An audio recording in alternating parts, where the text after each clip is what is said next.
My name's Julie Howe, and you're listening to the Shy Life podcast.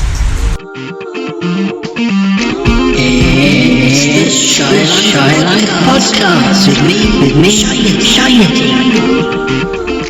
Hello and welcome to episode 11 of the Shy Life podcast. Now, this episode, a lot of our regulars, I'm afraid, they're on holiday. Damius is busy. Yeti Uncle John, goodness knows where he is. But don't worry, we have something for you. We have a very interesting interview indeed. I shall tell you more after the title music.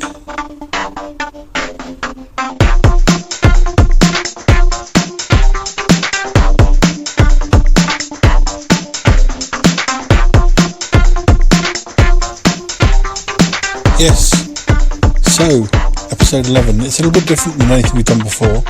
It's recorded back in July. I've been looking forward to posting this one for some time. It is different in that it's just one long interview, but it's very interesting. I think you'll find the subjects range from music to libraries to green politics to pets to what it's like to be the manager of Shyety. Oh yes, that's a long story. But anyway, so our guest this episode is a lady called Julie Howe, but I shall let her introduce herself and we'll move straight on with the interview. I really hope you enjoy it.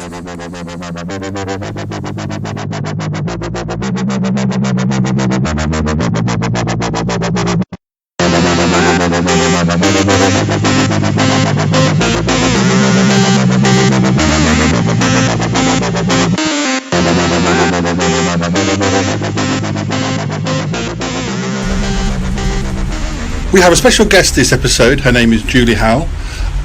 Julie, welcome. Hello. Welcome to the Shy Life podcast. Hi, Shyety. Thanks for having me. Oh, it's an honour. We are sitting in Belgrave Square Gardens. Not everyone gets to sit here. It's just as long as we don't lose the key. Otherwise, we're going to be having to scramble over the railings to get out. And it's raining, as you might be able to hear. It's not me pouring a glass of water, the actual rain coming down, hitting the ground. Yes, and the pollen is attacking as well. It is attacking me. But, so, we've known each other for almost 20 years. I'm surprised it's not more than that, actually. Yeah. Should we explain how we first met and what and who we have in common? Yeah, I mean, you kept turning up at my parents' house. That's true. I thought, who is that? And, are we related? And then it turned out we weren't. I remember one time when I didn't know you very well, you're obviously friends with my brother. I've got a younger brother, 2 years younger than me. And I just remember one time I went round my mum and dad's house and there was a bag that had been posted, like a carrier bag. Don't see many of them these days. And it'd been like posted through my parents' door hole and letterbox. And I thought my brother had done it.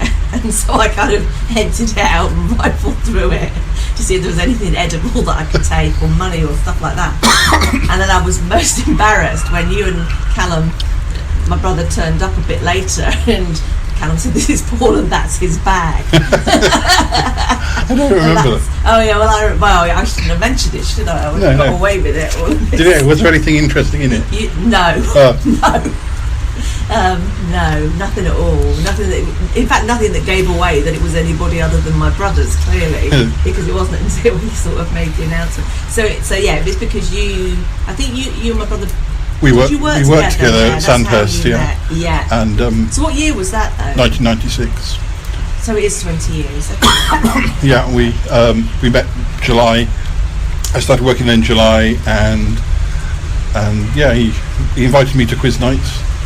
Yeah. And he used to come to the library also because we had mutual friends who worked in the library. Right. And it was his quiet place from escape from other IT issues. So. Yeah, because at that time, did you two live in a house in Camberley or? No, I lived up the London Road in one of those. So. Yeah, but if Callum and I ever went out, obviously there would be sort of like a stop off, like for your mum would always leave sort of leftovers from dinner So like we went to the pub. sounds awful. There was like there was always Callum say, "Do you want to come and check see if there's anything?" Oh, Mum's left you a bit of curry. That was back in the day when Callum was a little bit more. He's got really good. He'll eat pretty much anything now, but Yes. he didn't used to be. No, he used to eat crisp bread and a plain burger or chicken and maybe some vanilla ice cream. So if they'd had something that was a bit more fancy, then it was left for me to eat at about 12 o'clock or even later. So I'd sort of eat that, and I'd have to do the last bit of the scary walk up the road by myself. No, I used to with my brother. I used to like to get him to broaden his horizons a bit. I would like, you know, those mugs that children drink out of. They've got a lid on, and then you suck out the top. I used to tell him it was orange squash and put Ribena in instead. I mean, that was like, you know, that was enough to cause an upset. But I'm glad to hear that he's broadened his gastronomic horizon. Well, I remember when we first used to go, sort of on holidays. We went to bed and breakfast. There were certain bits of the all-day breakfast or the breakfast you got that he wouldn't like. Like what? Maybe the egg, maybe. Oh, well, I'm just the same. Oh right, okay. Eggs, that's like separate. Yeah. Well, so there were various bits and pieces that I would get. Mushrooms. Possibly mushrooms, but now I'm a victim of my own success. Really, I don't get to have anything. There's no leftovers. Yeah, baked beans. No, you'd probably be into. So yeah, we know each other via Callum. Yeah. Who we've been house sharing since 1998. Well, I mean, pretty much since you met Callum, I've never seen you without him. In fact, today you're not with him, and it's a bit weird. I know where he is. Well, the only other times that we possibly met separately was when we were doing stuff about the poetry. When we were doing plans for our poetry show, because you helped me with my sort of gigs and things a while back. Yes, that's right. I don't know how much you want to. Yeah, that's right. Well, a few years ago, I mean, I've done a lot of different jobs. I like to try different things and just see how far I can take them. And the answer is not far, usually. I like to give things a try. And for a little while, I was working as an agent, because several of my friends and the people I knew were singers, musicians, poets, artists, writers, that kind of thing. And so I was helping out, like as an agent to a degree, as a manager to a degree, as a public relations person as well. And at that time, I think we're talking about 2011 here, I think, so a little while ago. I said, look, does anybody want any kind of help with that sort of thing? And yeah, you said you did, or I offered whatever. It just seemed kind of obvious. At that time, you'd already done so much, and I thought, well, you know, maybe there's a little bit more I can help with in some way to kind of take you forward. And we ended up doing a gig together, and you met a few people that I know it's interesting how you're really friendly. I'm not saying you stole them, I'm not saying that, but yeah, it's really really good when you can introduce people, like John Smallshaw is obviously I'm thinking of, because I met John through Matt Roper, and I met Matt Roper through this guy called Alan, who was the handyman for my boss at the time at Fortune Cooking. So it's quite tenuous. Our tenuous meetings can become really strong links that can last a lifetime, or at least for quite a long time. And certainly your relationship with John, well, you were at his wedding yesterday, weren't you? I was, so yeah. It's, you know, it's a really strong one, which is great. But he's such an easy person to work with. He's like he's just happy to come along. Because sometimes you work with people and there's a sort of, you know, you get rivalries, but he's just so not like that. And people can have a very high expectation. Well, I'll tell you what I found as an agent. High expectation, I don't have a problem with that. You know, I have a high expectation.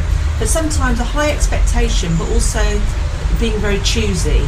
So a lot of people say they want success, but when it's offered to them, the opportunities, they get scared, or they have a bit of an attitude as to what they do and don't want to do. And I found that with some people. I thought, you know, this is not for me. It's very hard to make money as it is, so you really do want to be taking all the opportunities, particularly if there's money on the table. And you know, for some of the people I work with, we were like selling out venues and getting really good opportunities, but it's also very difficult because they tend to work all night, sleep all day, as do I, given the chance, but I had to be awake in the day to set up opportunities, and then I had to be awake 24 hours, and I'm too old for that. So, and with no money, I mean, it's just a mug's game. So, you know, it was great to do it. It was something like 3 months or something. It's a really short time, but I learned a lot from it and still talk about it now. And people ask me about stuff I've done. It was a good thing, and it was very good to do that event that we did for Wood Green, the animal charity, because that brought a few people together, including Matt Roper, of course, with Wilfredo. So Yes. that's always fun. I'd love to have either two of those, either of those people on the podcast one day. Well, In yeah. the wrong country at the moment. Well, but that doesn't matter, does it? Because Oh, of course not. technology, and you know, you can, as long as the recording works, Yes. there's room to press the button. Because Matt's I think he's in New York at the moment, so the time difference is not as bad as it could be. I have something on my Skype called Pamela, and that records calls apparently. And I know it does because I have tried it once.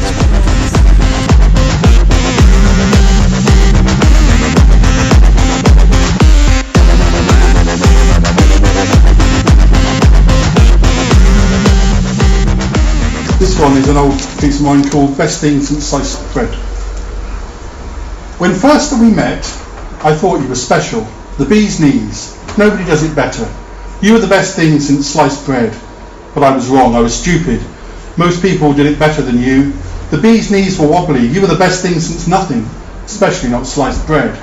You were about as special as mouldy toast, which is slightly less impressive. When first we kissed, I thought you were precious. You were always there for me, my disciple. You had the eyes of an angel. You were Mardi Gras.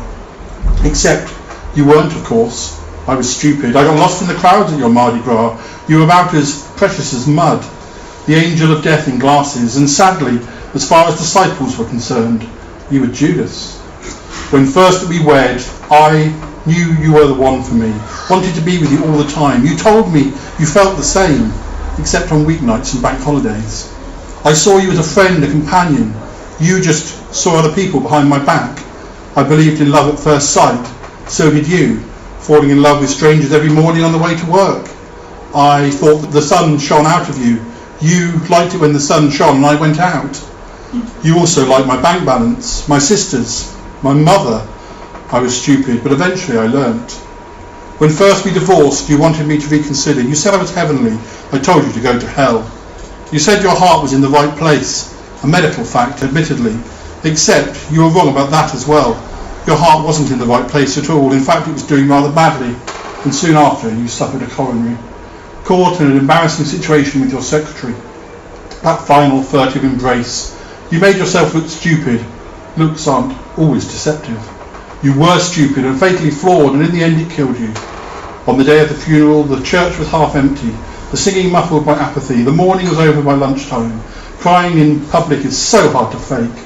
I never even showed up. They sent a bouquet, a card. The girl in the shop wrote something appropriate. You weren't going to read it anyway. You lay back peacefully, very much as you did when you were alive. I took a holiday, took a lover, let my hair down, wore bright colours. I wasn't stupid. Looking back without regret. Spent time in copious amounts of currency, and they buried you. They did a good job. Nobody commented on my absence. After all, I put up with you for long enough, stood by you through thick and thin, an accurate description of your girlfriends. I was busy planning a new life for myself. I'd said my piece, sent flowers. They didn't last long, but then neither had we. I took another holiday, grateful for your lethargy. Stupidly, you'd never change your will. Later, I spoke to your friends of the tragedy, told them how much I missed you, making sure to sound terribly genuine, even managing a solitary tear when I told how we'd become close friends since the divorce. I lied without conscience. Your money made that all the easier.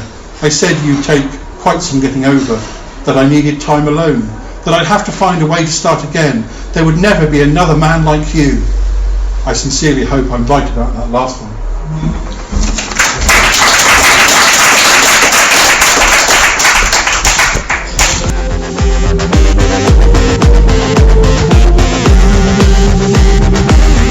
One of the other things that we have common experience of is libraries, working in libraries, and you did what was the name of your degree? Was it library information studies. That's right. Yeah, Brighton University. Well, it was a polytechnic when I was there. Yeah, mine was a plot. Don't find that many. I don't meet many librarians who actually did it as their first degree. Most of the people I work with did something else, and then Yeah. you didn't work that long as a librarian before you started. No, and that's purely because the internet, the web, was invented. That was the thing. So I did my degree, from school. So I was 18. So from 1989 to 1992, and during that period, the Gulf War was on, and some of that war was fought using virtual reality and the internet. And at that time, Tim Berners-Lee was inventing the web. Hypertext was starting to be a thing. I had a module in hypertext as part of my course. I had I suppose you would call it you got to major in a couple of subjects. So certain modules that you did, but I majored in computing, which I was absolutely rubbish, which was quite ironic given what I went on to do with my life and my career, and also media. So I did media studies, so I did presenting, television stuff, and did very well in that. We did my final year media project, which I did with one of the other students, got, I think it was 94%. It was the highest mark that had ever been awarded for media. So although it was it wasn't I didn't go to library school, it's not a library degree at all, it was information science was mostly what I did. My dissertation was in how you can use information to empower people to claim their welfare benefit rights. So at the time when I graduated, my interest was in working with disabled people, because while I was doing my degree, in my final year I also went to night school to learn sign language, because I was very interested in deaf people. And then the year after I graduated, I did an Open University diploma in issues in deafness. So where I was intending to go was to use information skills to help disabled people, though I imagine that would be either in a library setting or an information setting in some way, information resource setting, or perhaps in a job centre type thing. But then when the web was invented, it became very clear that, and I was working at RNIB with blind people at the time, it became very clear that the web was going to be a great way for blind people to have access to information and services in a way like never before, and that RNIB needed somebody to champion that work. And so I ended up going down that road. So the last time I worked in a library was at RNIB, and that was in 1997. So it's almost as long as I've known you. You knew me just at the very end of my library career. Because I graduated in 1995, so Santos was my second sort of job. But I had a 9-month placement as part of the course, so it's a bit weird. So I sort of had a whole first year, 2/3 of the second year, then we went on placement, and then came back for the last 2 terms. So it kind of made you feel like you didn't have quite the university experience that some other people did, but it was good to have the experience. Yeah, I mean, for me, university was a bit of it was a polytechnic, but then I actually graduated as it became a university, so I have a university degree. But it was a strange time for me. I was not well through most of it. I became ill at the end of the first year, and then I was ill, not knowing why, during the second year, and it was in the first term of the third year that I got a diagnosis for why I was ill, and that was multiple sclerosis. So I was 19 then.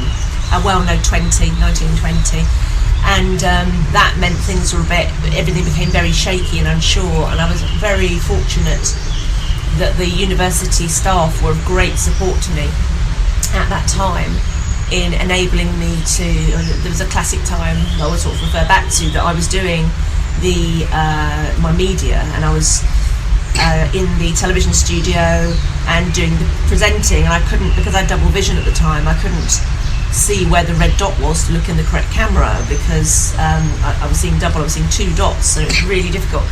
And I said to the tutor, I said, I don't think I can do this. And she said to me, it's the director's job to tell you where to look. And that you can extrapolate that out to life in general, and you have to remember that you're part of a team, and it's not for you to carry the whole thing. And when there are things that are difficult, there are often ways that you can you can change things, you can do things using alternative method, and it's absolutely fine to do that. It has the same results. So it's just very it's deeply ironic that some, nearly 20 years later, in 2012, the university was searching for, it wanted to give an alumnus award for a graduate who'd done most for the community and done most for the university. And at that time, there were 115,000 graduates at that time. And I was most surprised to be chosen for that. And I think that's testament to, how I can go from a situation that was really quite poor at university when I was diagnosed, through being able to apply that kind of belief that others are there to support you through my career, to get to that situation in 2012, which was a huge honour. And more famous people than me have won that since, like Fatboy Slim, for example, who also went to Brighton, though not at the same time as me. Was that the same occasion that you met one of your idols or heroes? Yeah, that's right. I mean, a lot of bizarre things have happened to me, that are unusual things and things that feel sort of made up or like a bit like a dream. And I largely put that down to just putting yourself out there and being present in your own life, and then amazing things can happen. And it was a shock enough when I was told by the university that I'd won this award, because I didn't know I was on the shortlist. I think I'd been on a shortlist at 29, and even to get that far was extraordinary, but I hadn't known that. So I'd only known about it at all when they contacted me and said that you won. And so it was a lot to take in. And I was hoping, I hope I get to make a speech, because I do public speaking, because it was in the Brighton Dome, and a lot of bands, I used to, back in the day, go and see a lot of bands there, like the Psychedelic Furs. And I hope I get to wear my robes again, those sorts of things. And then I met up with the university. They said to me, we give a honorary degree at the same ceremony. I said, okay. And they said, no, your ceremony is Nick Cave. And honestly, I was sitting down, but I nearly fainted to the floor. I mean, Nick Cave is my greatest musical idol, and as people may know, he's also an amazing author, and he writes film scripts now, directs films, does all sorts of things, and he's incredibly articulate and able. And the prospect of having to speak in front of him was absolutely mortifying, let alone, what they say about meeting your heroes. I mean, the whole thing was just mortifying. And it just took on a completely different dimension, because I knew I had to do right by the university and do the speech that they wanted. But also, I didn't want to appear like a complete fool in front of Nick Cave. It would just be awful. So it was a real high risk, high stakes. And in fact, the speech that I gave is on YouTube, so you can put in Julie Howe Brighton and you'll find it, and you might just catch sight of Nick Cave sitting there, who was absolutely lovely and was very generous. When I was speaking, I spoke immediately after him, so the audience was already in a bit of a kind of frenzy stroke, I don't know, kind of overwhelmed, comatose kind of condition when I took to the stage. As I say in my speech, they were incredibly quiet at what was a very joyful situation, but it's not every day you get to be in the same room as Nick Cave, so it was a real honour.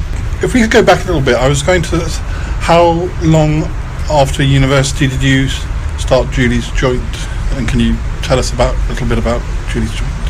Yeah, I used to, but I'm not really doing Julie's Joint at the moment. So I had multiple sclerosis, and first got on the internet in, that would have been 1994, 1995. We had a computer at home, which was really unusual then, and we got internet access through BBC Networking Club, because there were hardly any internet services then, and he had 0.5 megabyte of web space. And I noticed that there was hardly anything on the web, hardly anything at all. None of the charities were on the web, apart from RNIB, really, which is where I worked. And I really wanted the job of RNIB website editor, because I was a librarian at the time. And I just thought, I had 0.5 megabyte of free web space, which you could only update and sort of upload to once a day. It was really quite primitive.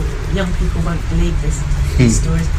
And so I just thought to myself, I was actually in the Bath, it was on the August Bank Holiday Monday, or Bank Holiday weekend, and I thought to myself, what can I do with this? And I wondered if there would be any interest in like an email pen pal. I mean, this is before social media, so it seems obvious now, it wasn't obvious then. Email pen pal service for people with MS around the world. And I started Julie's Joint, as it was called, in 1995. So we've been going for a wee while now, 21 years old. So on a bit of a hiatus right now, partly because there is social media now, and people back then, many people with MS didn't know each other because we were separated by geography, whereas now with social media it's a lot easier. That's not to say Julie's Joint's gone forever. It's still up there, I'm just not developing it. I'm going to pick it up again. I'm just deciding what's needed now and who needs it. I still feel people who are newly diagnosed are the main audience, but that said, once people join, they tend to stay, forever. So it kind of just started as a hobby, really. I didn't intend for it to become huge. It has around 60,000 members worldwide. Wow. So it's very big. So I'm not quite sure. And at the moment as well, I have some other pretty large, I've always got projects on the go. Some of them are pretty big. So we'll see. So it's like, I'd say it's on a hiatus at the moment, but if you can still see it. It's at mswebpals.org. Go and have a look.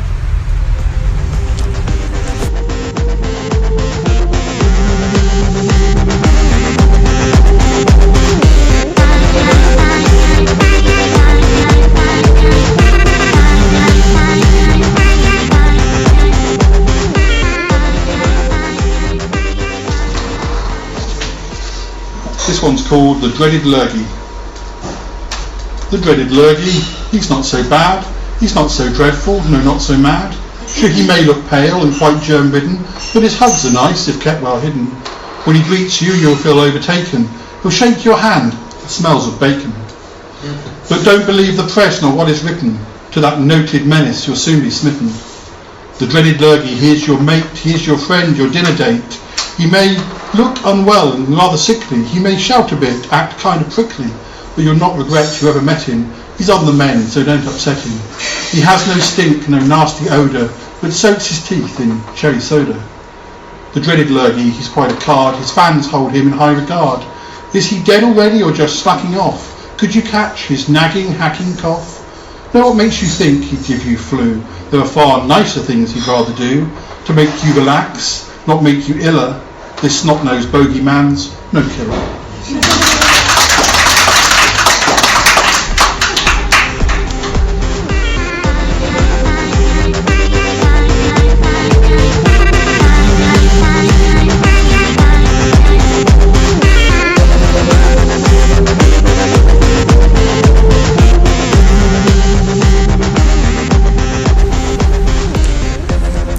So Julie, I wanted to ask you, you were mentioning projects. I know you've got a very big project at the moment. Right? Would you like to tell us a bit about that?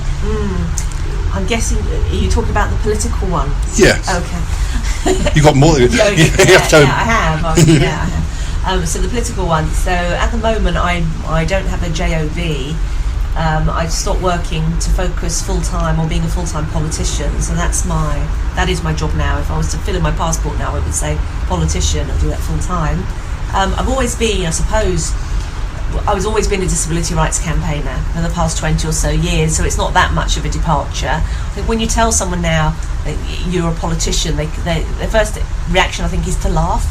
I think you're joking, and that's how people used to react when I used to tell them I work with blind people using computers. They used to laugh. They think it was a joke, so I'm kind of used to that, and that's fine. We're in interesting times with politics, particularly this current week when we're recording this. We're just about to have a new Prime Minister, and we may be about to have a general election or not, and we've had Brexit, and everything's not as it usually is, unless you kind of turn the telly off and stop reading the newspaper, and then everything's normal, just as it was before. So you have to remember that. So this all started for me, actually, believe it or not, only 4 months ago. Yeah. It's really, really recent, though I've done a lot. So I was approached. So how this all began, I now live in Peterborough for the second time. I first lived in Peterborough in 2003 when I moved up there to work for RNIB up there. Was there for 4 years, then went down to Hertfordshire for 8 years, and then moved back up to Peterborough, which I love. And Peterborough's always been very good for me. And so I decided I was going to do as much for Peterborough and the people who live in Peterborough as I could, a bit like I had for people with MS with Julie's Joint. And plus I'm just interested always to see how far I can take things. And not long after I'd moved back, a leaflet came through the door saying, could you be a parish councillor? And my partner David saw it and said, you could do that. So I applied to join the parish council for my area where I live, which is Alton Waterville, it's called. Sounds very lovely, and it is. And I applied for that, and I was co-opted, so I wasn't voted on because there wasn't a need for a competition. Or need for an election, so I was co-opted on, which means the other councillors who agree that you can join. So that was in May of 2015, and 3 months later another new parish councillor joined called Alex Airy, and I thought, the parish council is not a talking shop. We have serious business to do, so there's no chit-chat. You come, you do your business, you go. And so I dropped an email to Alex and said, do you want to meet for a coffee? Because I had a feeling he probably was into some of the human rights stuff that I was into. So we did that, and then that led to him, I think it was on the 20th of March this year, 2016, I got an email from him which said, basically, there are city elections coming up. There's no one standing for the Green Party in Alton Waterville.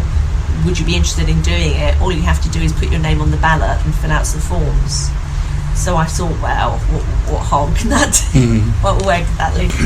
But, of course, very quickly, I wasn't the target candidate. I was just there. I was there for that reason, just to be someone people could vote for if they wanted to vote Green.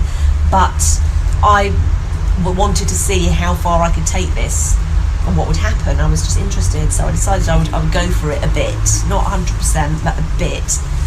And I stood, so that was on the 5th of May, with the city elections in Peterborough, indeed around the country. And to my great sort of pleasure, I did very well for the Green Party. The Green Party tends to, it's strong in some parts of the country, but not in Peterborough. Usually we're the 5th place party. But in my ward, I came in third place party. Didn't get a seat. It's a very strong Conservative area. So the 3 seats went to the 3 incumbent Conservatives. Second place, UKIP, as UKIP's very strong in Peterborough. But I was only 42 votes behind UKIP. But I was ahead of all 3 Labour candidates and a Liberal Democrat candidate, which really blew my mind. So I thought, okay. And it really cemented my kind of, it made me sort of realise that I very quickly I've really got settled back into this community here. I know a lot of people. A lot of people came out and voted for me. A lot of people voted for me that don't usually vote, which was wonderful. And of course voted for the Green Party as well. That ability, which is probably one of my key skills, to take things that are quite complicated and make them accessible and interesting and something people can sign up to, I'd say that served me well doing that. So now as we're sort of moving forwards, the next, of course, I was considering standing in the European elections. Well, that ain't happening now because we voted for Brexit. We didn't. We were part of the Stronger In campaign and very much wanted to vote to remain. But that's not happened. So we actually had Natalie Bennett, the current leader of the Green Party, came to Peterborough on the 5th of May to support us, and had a chat with her about standing for Europeans. But unfortunately that's now not happening. The next one is supposed to be in 2018, which is locals again. However, given that we now have an unelected Conservative Prime Minister, well, as of tomorrow, at the time of speaking, really there should be a general election. Given Brexit and everything that's happened, and considering the current Prime Minister was pro-Remain, it really would be appropriate for there to be a general election. If that is the case, and if the Green Party decides to stand candidates, there's a lot of decisions to be made there. There is then a process. So I don't know what's going to happen. So the next few weeks are going to be quite interesting. But the past few weeks have been quite interesting anyway. But in the meantime, I blog every day. I'm very visible in my community because I feel that's important. And my community is very diverse. It has some very affluent areas and it has areas of social housing, but everybody is as important as everybody else, as far as I'm concerned, as far as the parish council is concerned. And I encourage as many local people from whatever background to come and get involved, come to parish council meetings, talk about what the difficulties are, and work together to find solutions rather than imposing solutions. There's never been a Green Party city councillor in Peterborough, so obviously that's one of the party's goals. However, for the Greens, I think I would say it's not necessarily about power, it's about influence and it's about pressure. So I'd say we're as much a political party as we are a pressure group. If the incumbent, and it's mostly Conservative councillors in our council, want to take up our green initiatives for the city, perfect. That's exactly what we want, job done. So I wouldn't look at all at not getting a council seat as a failure. It was 565 people that voted for me, which is a lot of people. So I think it was something like 23% of those who voted for me, because you could vote for 3 votes to cast. Yeah. So I'm quite happy to continue on this journey at least till 2018, and for as long as the Peterborough Green Party wants me and the local people want me.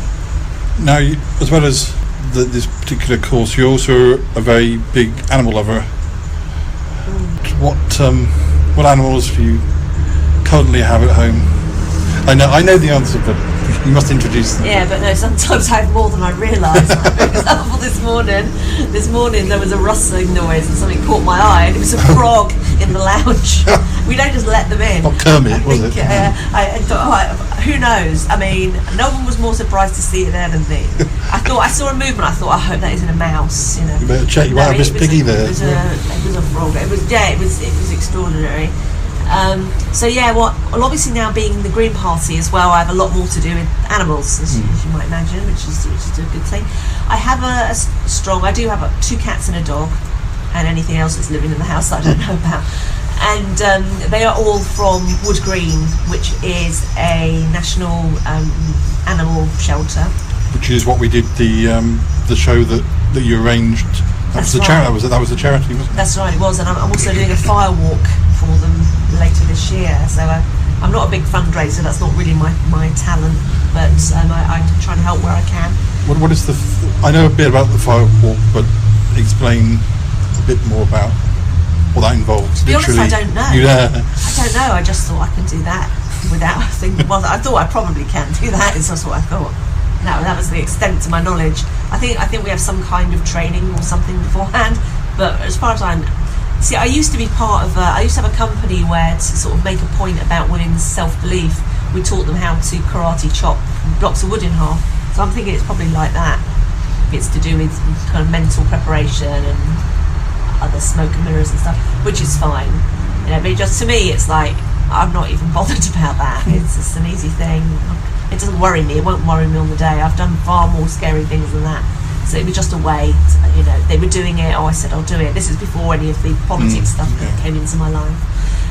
But Wood Green, I started rescuing animals, adopting animals from Wood Green in 2003 when I first had 2 cats, and in the time since I've had 8 cats from there and a dog. Now I haven't had all the cats simultaneously. My cats I rescue are always aged 10 years plus, with the exception of one, which is one that I have currently, who was only 4 when I adopted her, but that's because she'd experienced abuse and it was a difficult cat to home, so I took her on. So at the moment I've got she's now nearly 6, a cat called Gracie, and I have an 18-year-old cat called Derek. He was 14. Derek's recently gone completely blind, unfortunately, because of kidney trouble, but to be honest, he so much prefers it. I think when he could see, he saw things that displeased him, and now that he can't see, he's just so much nicer. He used to bite us all the time. No. Now he's chill. Plus he gets that kidney food I have to give him that's really expensive. Clearly it's delicious because he eats it, and so do the cat and dog if they get a chance. And our dog, who's a bit of a superstar, is Reggie. And Reggie, I've only had a year, and he is a Lhasa Apso, which is the sort of dog that Dougal in the Magic Roundabout is. So hair that grows forever, but we have it cut short at great yearly expense actually. And he's well known out and about because he looks a bit like a koala on a lead. And he, I also write, and I wrote an article for the local magazine called Neem Living that comes through all the doors in my area. I did a 2-page article about where to walk your dog, and Reggie was heavily photographed for that, so everyone knows Reggie. I have to say, where I live in Peterborough, virtually everyone's got a dog, and you tend to know people by their dogs rather than by their names. That's so-and-so's owner. So, you know, you can't really, you don't really fit in if you don't have a dog. So he's quite essential. Am I right in saying that he was at some doggy training? That's not the right word, but he was jumping over things at the weekend. I saw on Facebook. He was. So this links into something else that I do, because I live on a newly built estate, and the ground it's built on, it used to be part of the East of England Showground. And the East of England Showground the showground's still there, and it's got the arena in the middle. And the arena is a charity, and I'm a volunteer for it called a showmaker, so I have a uniform and everything. So I'm often over there, and as a showmaker I hand out leaflets, and I'm a steward and just generally help out at various events.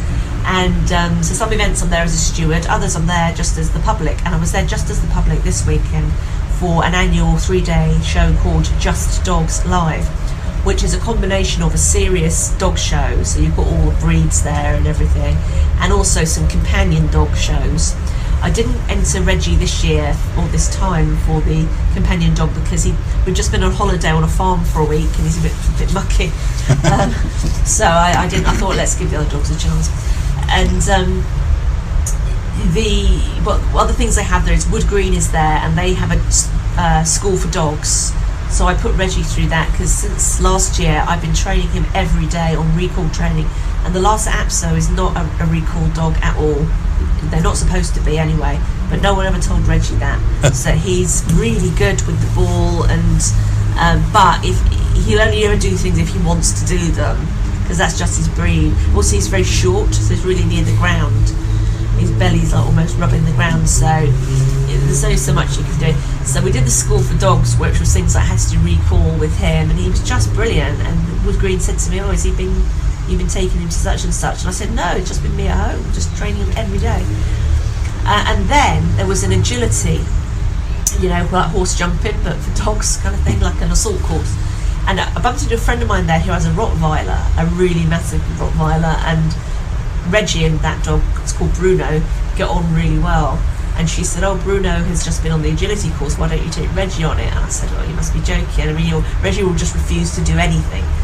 Anyway, she persuaded me, so I took him on it, and to my amazement, he was really very good. He was off the lead, he didn't run out of the arena or anything, there was lots of distractions.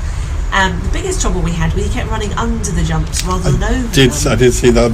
It was very good, very good TV there, honestly. Well, when we sort of altered the jumps slightly, and I had to jump over them, which was a bit humiliating, he got it, and he was great. There was a couple of things he wouldn't do. He did the high beam, and he ran through the tunnel, but there's this one that's like a huge sort of roof of a house. I mean, he's like, "Why should I do this?" And I'm like, "Well, I don't think you should either," so we didn't do that one. He was very good. I mean, it took him 6.5 minutes, where it might take other dogs 30 seconds. But he completed the course, that's the thing, and that's what matters. It's the taking part and the perseverance. So he is a bit of a star. Everyone loves him. Yeah, I look forward to meeting him one day.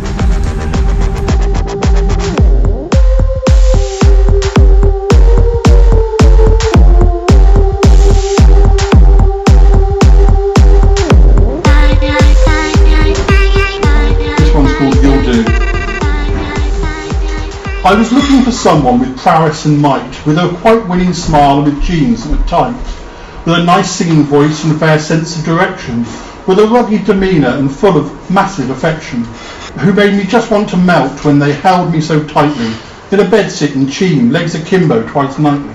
Said I never would settle for a romance that's untrue, but now it seems it's better than nought. You will do, yes, you'll do. I was looking for someone who I never needed to ask, who'd never let me escape, who really took me to task. Then instead, I met you. You're not quite such a winner, though you need feeding up, need to eat some more dinner. You blow about in the breeze, you cannot ride on a horse, so you can't rescue me, you need a little more sauce. Said I never would settle, no, I would rather get rid. But now you're going to be wed. Yes, we've settled, we did. I was looking for someone with superstar looks, with a good sense of humour and quite a liking for books. I wanted him tall, maybe 6'2" or 4, with a good body naked and with riches galore. Someone there to adore me with large muscles, a car with a chauffeur and butler and a large minibar. Said I never would settle for a routine, a curfew.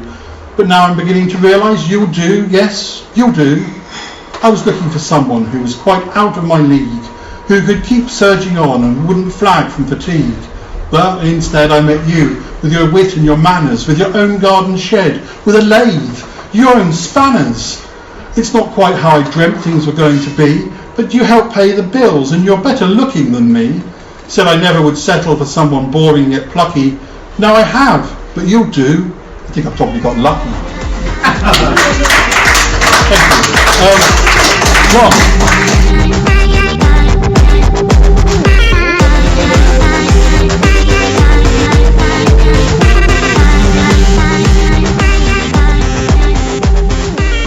Now I was going to ask you. You did mention there was another project on the go. What does that entail? Well, I'm very involved in family history, so my degree is in library and information studies. A big element of it is information resources, finding stuff out.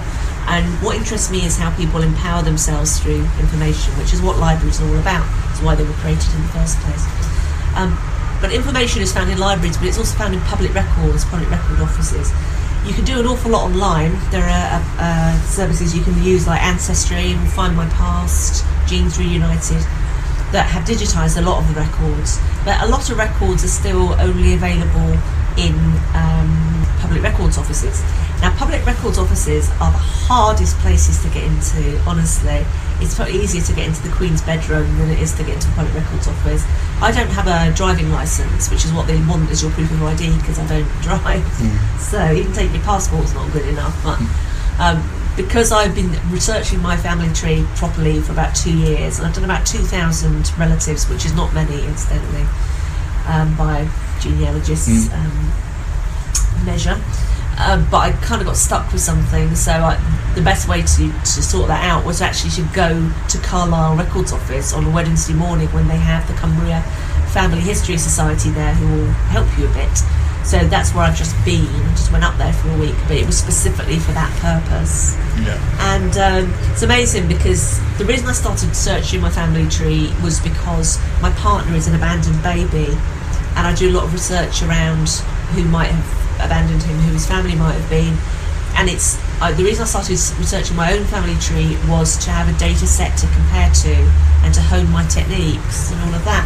But surprise, surprise, very little way into researching my family, I stumbled across something that needed further investigation. So it's now been for the past 2 years I've been focused on a particular person. And when I went up to Carlisle, the expert had just as much difficulty as I did, which was reassuring because it wasn't something obvious.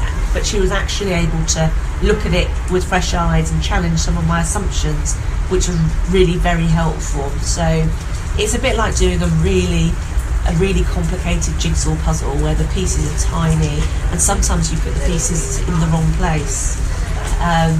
But it's very satisfying when you managed to figure something out or realise that you'd made a mistake, and that was what was the barrier to you discovering the truth. Yeah. One of the things I quite like about it is that, relatives, we're talking about great-grandparent level here, they pass away, but 100 years later, records are made freely available, like the census, and you're able to find out stuff and secrets that they thought they took to their graves and that members of their family didn't know. For example, I've just found out that my grandpa had a sister that he didn't know anything about, and that's kind of amazing. So it's very rewarding, but it's like campaigning, like many of the projects that I do, they're a long game. It's hours, it's thousands of hours, it's years that it takes. I mean, I wrote a book recently as well, and that was a long project. You can't just instantaneously do this like you can a media interview. Some of the best projects take a really, really long time and a lot of commitment. So it really appeals to me. We have your book in our library, and we got and it was we get our students to write reviews, and You got a good review from one of our students. So Oh, that's good to hear. it was a book about public speaking. That's right, Yes. yeah. That was in, what year did I do that in? 2014, that's before I moved back to Peterborough. I had an opportunity I met a publisher through a friend who had just had his book published, and they had a new sort of business offering where you could get your book crowdfunded, and if you reach a certain level they would publish it for you, properly publish it. And that was an experience. It was, I think, something like 60,000 words, but people ask me how long did it take you to write it, and really the answer is all my life, because it condenses everything that I've learned about how to prepare yourself to be a good public speaker, or a good media interviewee, or just speak well in meetings even. And it's a very practical thing. When I am working, my business is helping people with confidence in conversations, in interviews for jobs, public speaking. So now I'm not working because I'm a politician. It's very good to direct people to my book. And thank you, Paul, you helped crowdfund it, otherwise it wouldn't exist. And at the moment, if people want it, it's available via Amazon in the ebook format for 98 pence, not 99 pence, 98 pence, to make sure that people, obviously I care very much about democracy and accessibility and making it affordable. I also did a deal, or my publisher did, with Brighton University for 1,000 copies of the book, so that graduating students who need it could have it, be put in their hands. And that sort of thing is very important to me.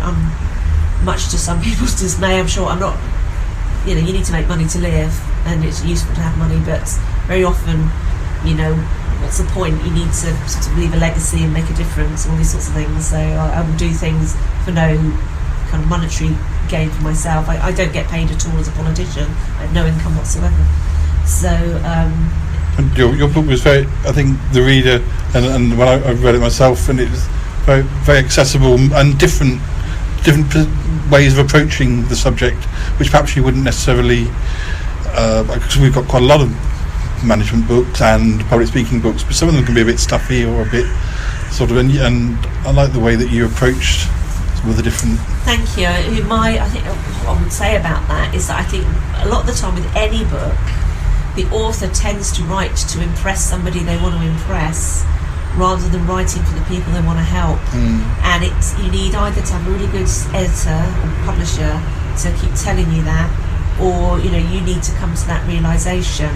Because when I wrote my book, I was 12,000 words in, and I decided I wasn't writing it the right way, so I deleted it completely and started again. Now that thought would horrify most people, because I think if you've been to university, word count is everything, and word count tends to be more important than content sometimes, which of course it shouldn't be. But of course, if you've ever lost an essay and had to start again, you'll know your second one was always better, because your brain has processed a lot of what you're writing, you've thought a lot more, and you're able to suddenly have a different way of looking at something you kind of knew in more of an instinctual way. A lot of my book is about how your brain kind of deals with this stuff, and how you can prepare yourself to speak, both with mind and with body, and getting the two working together, which is the way that works for me. And I said to everybody who reads my book, or who I work with as a confidence coach, this may not work for you. Other people will tell you stuff and it's different, and that may work for you. And that's the point, really, that there's lots of different ways to choose. A lot of the advice that's given by public speaking coaches, I disagree with completely. I completely disagree with videoing yourself and watching it back. I completely disagree with practicing in front of people, because in both cases, the people you practice in front of are not your audience, so they may give you the wrong feedback. And if you video yourself, you will edit out things about yourself that you don't like, which has got nothing to do with your audience. When I was doing media training 20 years ago, I was told that when you're doing your speech or whatever, if people that know you well are like putting their fingers down their throats in a mock throwing up because they're so embarrassed by what you're doing, you're getting it right. Because it's not for people that know you, it's about being a channel for a message and reaching people who you need to reach. And that's, to me, that's like obvious, but to many people that's a leap of the ego, that many people struggle with, and a lot of the people who I help, it's an ego problem, and I don't mean that in like a big-headed. They're not big-headed. It's they're very caught up in how they think others perceive them, and when you can let go of an obsession with how others perceive you and just focus on serving them and channeling to them, you will be so much better as a public speaker and so much more effective.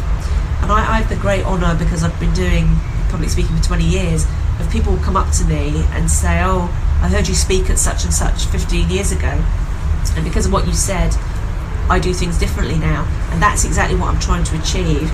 And that goes back to that other thing about the long game. People expect you to have training and instantly be better. Well, that's hypnosis, and I don't do that. It's about honing skills. This seems to get forgotten these days. 100 years ago, when people had a job, it was a job for life, and they honed the skill. And every conversation I have, every interview I give, this interview is me honing my skill of doing this kind of thing. And so the more you go out there and do it, the more you put yourself in danger, especially when you don't want to, the better that you will get. So I'm pleased that one never knows when you write a book what good it does, because we're terrible at giving feedback. So I'm pleased that somebody has enjoyed it or got something out of it. I'm pleased to hear that. Now, I'd like to talk about music before we finish. And you've been to lots of gigs. We've been to some gigs together, haven't we? The main one I can remember is we went to see Radiohead together, did we not? Oh yeah, that's right. Yeah. That was quite early on in. I thought they were rubbish. It's probably one of the biggest. I don't follow them at all now, but they're probably the biggest group I've ever seen at the time. If you know what I mean, they were pretty big then. I've seen bands like Duran Duran since, but perhaps not at their prime. Although, so what I was going to ask, do you have some gigs you've been to that are sort of really ones that you say would be your favourite or amazing gigs that you never forget? Yeah, I suppose for me it divides into two categories, because I'm very fortunate that I know a lot of musicians, and a lot of bands that I've been really into, also they've been my friends. So I've had the privilege of really having a different experience at those gigs, because they can see me from the stage and they kind of, smile and nod and include me, and I talk to them before and after and all that sort of thing. And also just been very, very fortunate that one of my favourite bands when I was a teenager is called Claytown Troop. It's probably just before your time, Paul. But there used to be the chart show on Saturday mornings on ITV, and their video Prayer was on rotation. And in 1989 I went to see them with Crazy Head at the London Town and Country Club, which is now the Forum. Anyway, fast forward 20 years, and the Mission were playing a gig at the Shepherd's Bush Empire, and Claytown Troop supported them. And at the time I was writing a blog that doesn't exist now, and I wrote about that experience of going there and how good it was to see them again. And Christian, who is the lead singer of Claytown Troops, obviously googled for reviews and found mine and emailed me, and that's getting on for 10 years now, and we've been really good friends ever since. And I get to see his gigs and stuff, when they don't play that often now, but I get to go along, and so that's just been really fantastic. And through Christian I've met lots of other musicians as well, plus Christian's very generous. I've been to gigs where he gets backstage, so I've got backstage. It's been really good. So there's that, but we're talking about bands that I don't have that sort of relationship with. I have some tenuous links with a lot of bands, because my partner David was very involved with the music scene as a punk, because he's 10 years older than me, so and his best friends is a guy called Matthew Ashman, and when they were at school together they saw the Sex Pistols at Middlesex Poly, and as a result of that Matthew decided to start playing guitar, and the first band that he joined was Adam and the Ants, and then Malcolm McLaren split them up and formed Bow Wow Wow, so Matthew was in that, and then he was in Chiefs of Relief with Paul Cook from the Sex Pistols, and so there's that kind of tenuous thing. And but apart from that, bands that I really like, there's ones I've really been into since I was a kid. I was really I really loved Adam and the Ants, and seeing Adam Ant now is fantastic. I bought the new, well, not so new album just the other day. I'm listening to it. He's got a new one out this year, hasn't he? Oh right, I don't know. Yeah. Because I was at the Kings of the World Frontier and the Dirt Wears White Socks, and I guess he's going to do Prince Charming next year. So there's that. There's some newer bands I like. There's one called Vintage Trouble, who are an American band, sort of bluesy, Duke music they call it, high energy, and they're really excellent. I've seen them loads of times. I like the 80s revival as much as the next person, though I find some of it a bit desperate. I don't go to these 80s. Be Here Now, or what they call God, no. One of my friends does. I can't bear it. It's just I like punk. I like goth from the 80s in particular. I used to go and see Nick Cave. I've seen Nick Cave about 18 times. I don't see him anymore just because I can't stand his fans that he's got now. They're just not my sort of people. So. Do you remember how old you were when you went to your first gig?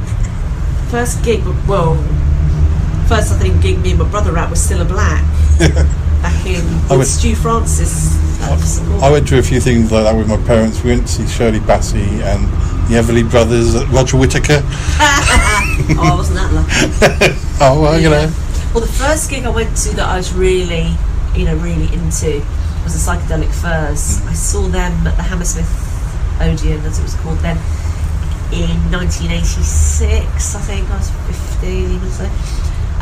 But that I really, really loved them. And then in about 1991, I saw them play. I think it was the Forum in Kentish Town in London, and I was right at the very front where I usually am, not so much these days, but right at the very front for their gig. And so much so, the following day I had bruises across my stomach from leaning over the barrier. Anyway, partway through one of their songs, Richard Butler, who is the lead singer, leant down to me and took my hand, which was absolutely, I wasn't expecting it. I wasn't reaching out to him, he reached out to me, and that was fantastic. I know, because I really love them. He's never done it since, incidentally. But it was just one of those moments. But I was only 19, so I was probably slightly in appeal at that time. I'm trying to think who I've seen more recently. He's been brilliant. It's been the best gig. I used to have a friend in a band called Visor. I know you've seen, Paul. Yeah. And their gigs were always really good, but they've always made a real effort with their fans to make you feel special. I'd say one gig that sticks in mind from about 5 years ago, I saw the Buzzcocks, and they were really phenomenal. And one of the advantages of this revival stuff is that they're such better musicians, all of them these days. But they have Danny Farrant now as their drummer, who went to school with my friend Christian. I mean, everybody knows everyone. I've been to really good damned gigs in the past, but my ultimate favourite band of all time, Psychedelic Furs, but also the Cult. And I've seen some brilliant Cult gigs. I saw the Cult in Birmingham a few months ago, and I was right at the front of the balcony, which felt slightly exposed, but they were absolutely fantastic. Birmingham's where because that's where I went to university. That's where I was a bit of a late starter with gigs. I didn't really go into the third year of university, and Birmingham was where I saw Supergrass and the Blue Tones.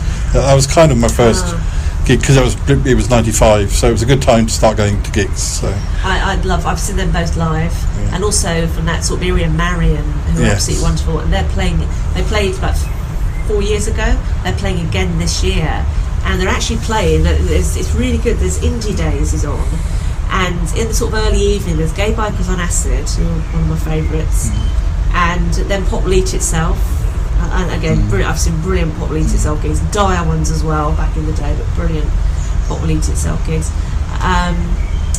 And then elsewhere is Marion, so I'm thinking I'm going to go from one gig to another. I have their second album. I really like their second album, which didn't get much distribution. Yeah, all in a bit pear-shaped for them, unfortunately.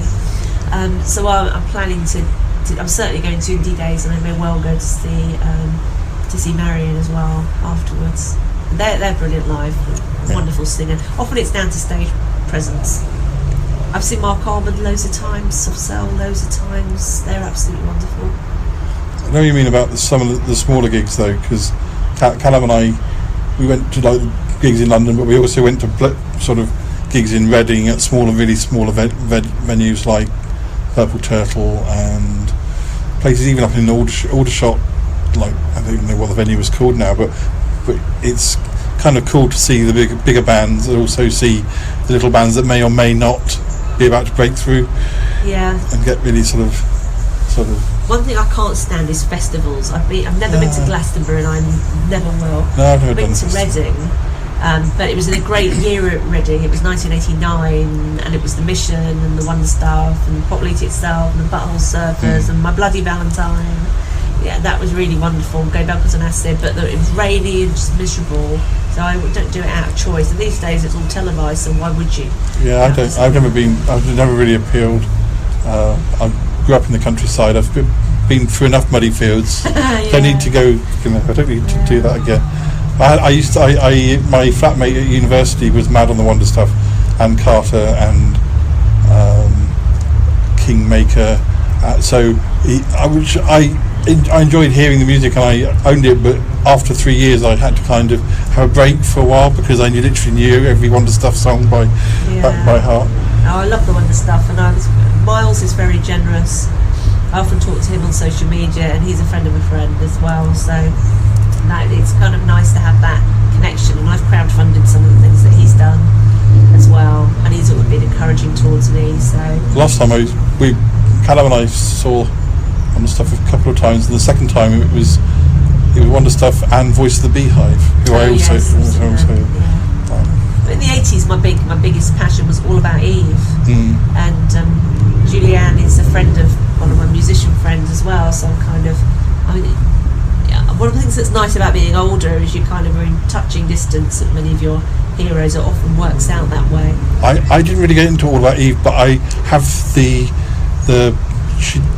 did a Britpoppy album called Mice which I still play now. It was really, it was it was obviously a bit of an experiment that probably, I don't know if they split up by that stage, and obviously now I presume they've reformed at some point. I don't think they have recent. No. The thing is with them, there are some bands you grow out of, and I think that was the issue for All About Eve, unfortunately. Their fans just grew up and kind of moved on. Some, can have a second wind later on, or a third or fourth. A lot of bands sort of reinvented themselves when Britpop came along and tried the big bands that weren't doing that sort of music before, like Lush, and then suddenly they kind of decided. Well, a lot of it is to do with the business side. It's money. It's so hard now for bands and artists to get noticed because the proliferation of platforms doesn't help. It's really, really hard. It's the same for authors, it's the same for anybody. To make money, and you need to make money to have a living, but also to fund travelling around for gigs, it's really hard because when you do events, they often want 50% of the door the venue wants, or 60%. If you get better, you're lucky. Merchandise is often how the money gets made up. Then you've got to pay for hotels if you're travelling around. It's really, really, really hard. And sometimes, you have these stories in the media of how people were discovered, and it's just made up. Usually it's a record company will choose and nurture somebody. And there's loads of talented people who never get anywhere at all, which is a great shame, but it's really, really hard. And a lot of people these days expect bands to perform for nothing, and will you play my wedding, will you do this or that?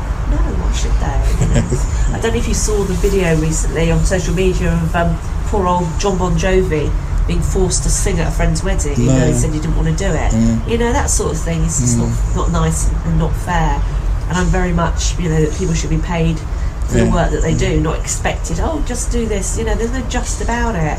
It's very frustrating when you're constantly asked to share your talent that you've worked on for many years for nothing, and told, because it'll benefit you, the exposure will benefit you.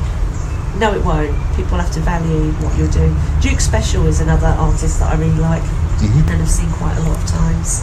But I live out in Peterborough now. We do have venues. I saw The Alarm there a couple of weeks ago, which is really good. And I hope the arena that I live near will start having more music. It's got comedians now, but we need to have more music, as long as it's at an appropriate decibel level. Of course. I haven't been to so many recently, partly because not being well, having to sort of slow down a bit, and also the trouble is some of the bands playing in London, and then you've got to try and get back home afterwards. And and they don't always start as early as they could. And Yeah, I mean, when I was a kid, when I was a teenager, I got to London and someone missed the last train home, and it was a real problem. But when you're young, you kind of do that sort of thing. It doesn't matter so much. Expensive taxi, mum and dad would pay for. Ultimately, what would happen there? Yeah. Well, I'm afraid we're going to have to end it there. Thank you very much, Julie, and we'll speak again, I'm sure. And good luck with all of your projects. And it's been really great talking to you about them. Thank you. Thanks for having me. Yay.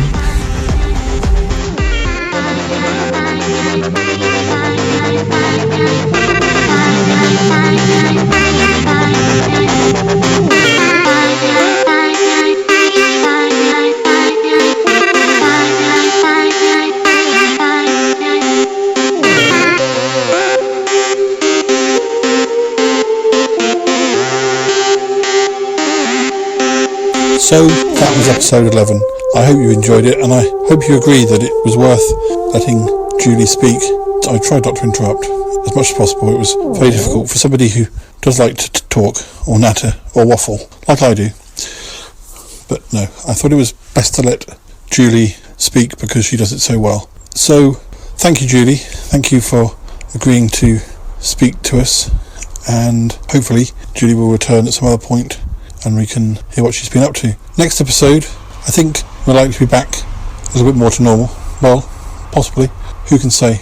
But yes, hopefully Uncle John will be back, and Damius Trinklehorn, along with, well, I've got plenty of guests lined up, but I don't want to give away too many secrets. In fact, I've got to the stage where I've recorded so many bits and pieces that I don't even have to put them out in the order that they were recorded. So I hope you'll join us again next time. I promise we'll have something to keep you interested. Oh yes, even if I have to read you one of my silly poems again. It's a threat, I know. Take care, and we'll be back again soon. Goodbye for now.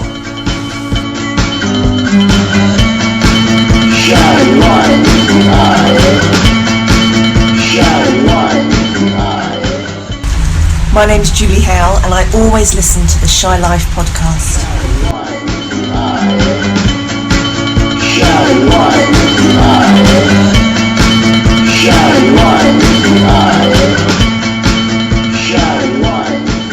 So, might be a good point to save that.